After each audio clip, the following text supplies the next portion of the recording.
You want to improve your English, but textbooks and grammar drills feel slow and disconnected from real life. You remember some rules, but you forget them when it matters most, when you speak. That's because memory isn't built on repetition alone. It's built on emotion, curiosity, and connection. That's why storytelling is so powerful. When you follow a mystery or feel surprise, your brain holds on to the words. You don't just learn, you remember. So if you want your English to improve naturally, through real emotion and unforgettable stories, subscribe now. Because this one starts with a sound. A small sound. But once you hear it, you can't forget it. It began in early autumn. The nights were cooler, the air smelled of dry leaves, and the city was quieter after dark. He had just moved into a small apartment above an old bakery, the kind that opened before sunrise and closed before noon. It was a peaceful place, with a view of the narrow street and ivy climbing the side of the opposite building. The first night, around 2 in the morning, he heard it, a soft bicycle bell. Just 2 quick rings. Then silence. He didn't think much of it. But the next night, it happened again. Same time. Same sound. And then again. Always around 2 in the morning. Always the same gentle ring. Not loud. Not hurried. Just there. He looked outside each time, but the street was empty. No bikes. No people. Just the quiet hum of the city asleep. By the 5th night, curiosity had replaced sleep.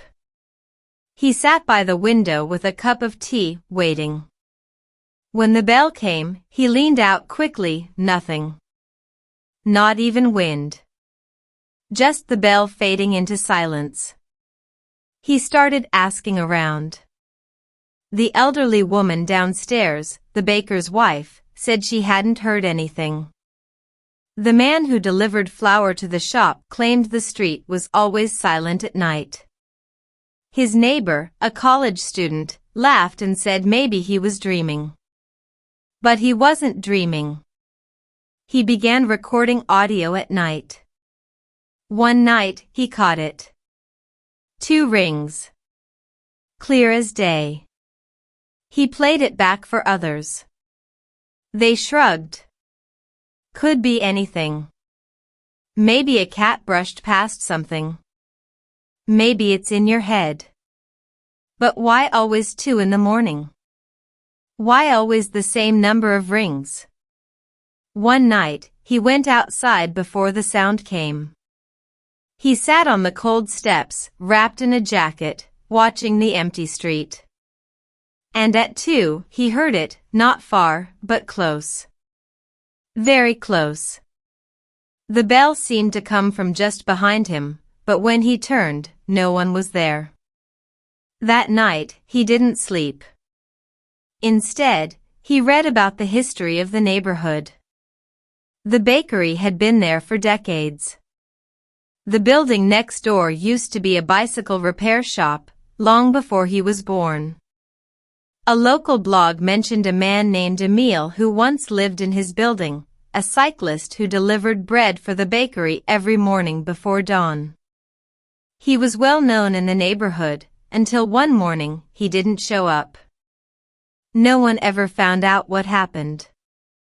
Only his bike was recovered, leaning against the ivy-covered wall across the street. The article included a photo.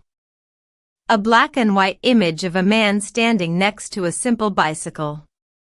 The bell on the handlebars looked familiar. Too familiar. He went downstairs the next day and asked the baker if she knew Emil. She nodded slowly. My grandfather used to talk about him, she said. They say he still rides through here sometimes, in spirit. He laughed it off. But that night, he sat with the photo in his hand. At 2 in the morning, the bell rang. He didn't move. He didn't check the window.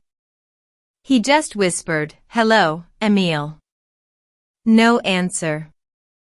But from that night on, the bell didn't come every night. Only sometimes. As if Emile had heard him. And somehow, that changed everything. His dreams were quieter. His mind more focused. He began noticing patterns in English he had missed before, phrases, rhythm, meaning behind structure. Maybe because he had stopped chasing answers. He had started listening. So the next time you feel stuck with English, don't push harder. Slow down. Listen for the quiet bell in the background. Because sometimes, language, like mystery, only reveals itself when you stop trying to control it. And maybe, just maybe, that's when the real learning begins. You've just followed a story full of curiosity, rhythm, and quiet tension, all in English. And if you felt something while reading it, you just learned more than you realize. That's how English becomes yours, not from rules, but from moments you remember. If you enjoyed this, comment below, what's the strangest sound or moment you've ever experienced late at night? And don't forget to subscribe for more mysterious, emotional stories that teach you English without you even noticing. Because the best learning happens when you least expect it.